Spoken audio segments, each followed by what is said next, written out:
Over the past 12 months, U.S. consumers have been seeing shocking price increases at grocery stores. Some staples shot up by almost 150%. Several others are still facing shortages due to the latest supply chain disruptions. But experts are warning that this is just the beginning. The real problem actually goes much deeper than supply and demand imbalances. Rising prices are likely to persist throughout the whole year and well into 2022, as the United States economy starts to feel the impacts of inflation. So, if you think things are already complicated at this point, get ready to see prices go on meteoric rises, because from now on, it's only going to get worse. As food becomes increasingly expensive, Americans are forced to spend a larger share of their income just to ensure they have the same essentials. Before the health crisis began, consumers used to spend nearly 10% of their disposable personal incomes on groceries.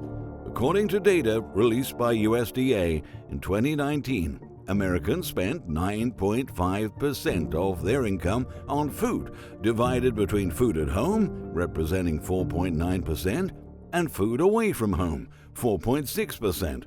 However, data shows that when economic divisions are considered, Americans at the very bottom of the economic food chain spent significantly more than those at the top. In 2019, low-income households spent an average of $4,400 on food, which accounts for 36% of their income, while the highest-income households spent an average of $13,987 on food, but that only represents 8% of their income. It is safe to say that those numbers are notably higher today.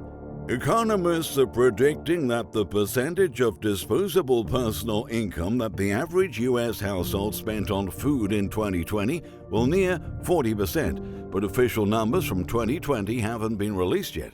In any case, that would imply that for poor households, that percentage could be well over 50%, which means that millions of Americans are spending more than half of their income just to feed themselves. And now that inflation has been on an upward climb, rising food costs will likely slice an even larger share of people's budgets.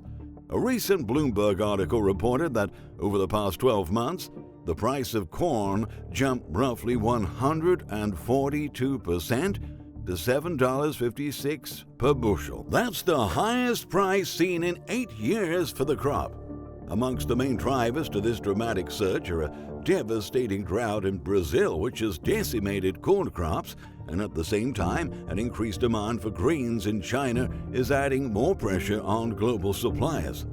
According to Paris-based advisor Agritel, the situation is critical in Brazil. This should further strain the global balance sheet, while the U.S. will have to partly compensate for the drop in South American exports, Agritel added. Rising corn prices have also had a big impact on the number of corn-based goods, whose supply has become quite scarce in recent days, while costs remarkably soared. Additionally, new shortages of chicken, dairy products, and pork have resulted in a price increase of 10% just in March for pork chops and chicken breasts, while eggs and cheese went up by 6% last month alone. In other sectors of the economy, inflation levels may not appear as alarming to consumers just yet, but the truth is that by looking at all consumer goods as a whole, the latest inflation data in the Consumer Price Index from the U.S. Bureau of Labor Statistics indicates the largest month-to-month increase in almost 9 years. And of course, rising commodity prices go way beyond corn. Everything from lumber to copper is going up, and many economists are worried about the effects of inflation. Mohamed El-Arian, the chief economic advisor at Allianz and president of Queen's College, Cambridge, told in an interview with CNBC that he believes inflation is here to stay and not transitory, as the Federal Reserve claims. Just as in the grocery shelves, L. Arian describes that we're seeing a similar story at the gas pump. Prices have surged over $1.20 compared to the same period in 2020, but that was when demand was dwindling because of stay-at-home mandates. Just like groceries, gas prices are trending higher and higher with each passing month, according to Patrick DeHaan, head of petroleum analysis at GasBuddy. He foresees gas prices will stay on a continual rise as the economy reopens. On top of that, the cost for both new and used vehicles is considerably higher. That's what Scott Hall, the Executive Vice President of Operations with SwapAlease.com, has recently argued, pointing out that it's a great time to sell a car, but if you're looking to replace it with something new, be prepared to pay a lot more. Meanwhile, the costs of lumber continue to skyrocket. The shortage of the essential building material is delaying the construction of new homes, complicating renovations of existing ones, and fueling the housing price bubble in what was already a scorching market. Last week, lumber prices have pushed the price of an average new single-family home $35,000 higher. But this week, there was an increase of almost $1,000 in that figure. According to an analysis by the National Association of Home Builders, lumber is adding $35,872 to the cost of a new home, and there's no end in sight for this upward trend. Jeffrey Mezger, the CEO of KB Home, said, "While lumber prices have gone up, we have been able to pass it on to the consumer with higher prices for homes, and there's still far more demand than there is supply," he outlined. Home builders are facing enormous pressure to finish new housing units. In a recent CNN story, Tom McCarthy, a New Jersey-based real estate broker with the Chen Agency, who also owns a building company with his father, has revealed in an interview that he can't finish building a home in Bergen County, New Jersey, because of the lumber shortage. He says, "There are pieces of wood that we can't find," said McCarthy, estimating that the total cost of lumber for that home will hit $70,000. That's roughly double the cost of building the exact same home in a nearby town just 8 months ago. And home buyers are facing their own set of challenges too. Buying an existing home has become tougher as real estate prices have gotten completely out of control. Bidding wars are being registered all across the country, and people have been paying hundreds of thousands of dollars above list prices. In Northern California, a house in Berkeley sold for more than $1 million over its list price in March. Another piece of clear evidence that the housing buying frenzy is only accelerating and removing affordable homes out of buyers' reach. Local reports describe that the Berkeley home received 29 offers. It was finally sold for double its list price, and stories such as this one are becoming more common in today's real estate market, according to recent data and statements from real estate professionals. And that's particularly true in places like the East Bay. People are not surprised when a home goes $1 million over, disclosed Josh Dickinson, the founder of real estate agency Zip Code East Bay. "When my clients see a house for $1.9 million, they're almost conditioned to think it'll go over $3 million in Piedmont or North Berkeley." While he admits that buyers always tended to make offers way higher than the original asking prices in the Bay Area, during the past year, things have been far more frantic, with additional bids per home and more aggressive offers. In the East Bay, the market has been typically busy, but it's gotten much more competitive of late, according to Redfin real estate agent Ina Everett. In Oakland, people could expect homes to go 20% over on a pretty regular basis. Now that the supply is a lot smaller, instead of 20% over, it's common to see houses go for 40% over asking or more. That's what happens when the beginning stages of hyperinflation start to appear in the economy. But once again this week, the Federal Reserve kept insisting that there was nothing to worry about.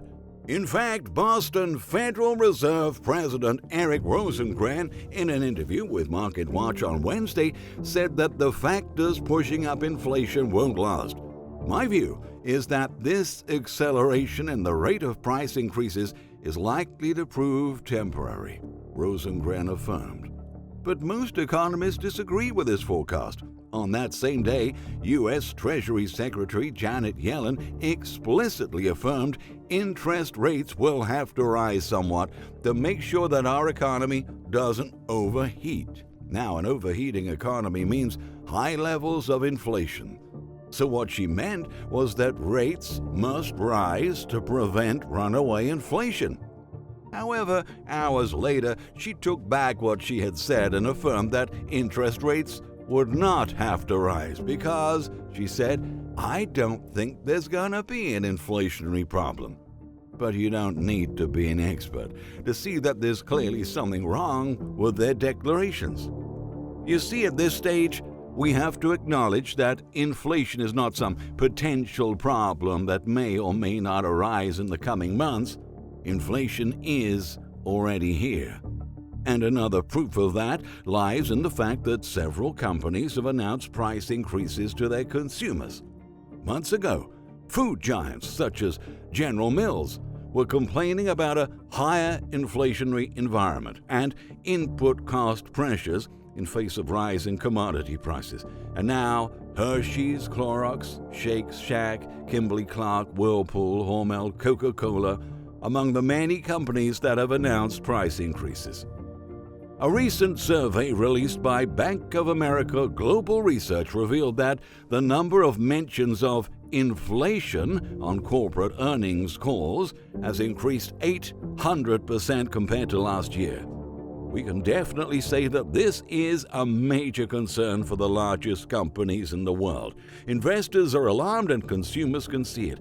But as Simon Black has explained in a recent piece for Sovereign Man, the federal government is planning to spend a whopping $11 trillion this year. And as long as the Federal Reserve is printing money and holding rates down to historic lows, these prices will likely keep rising.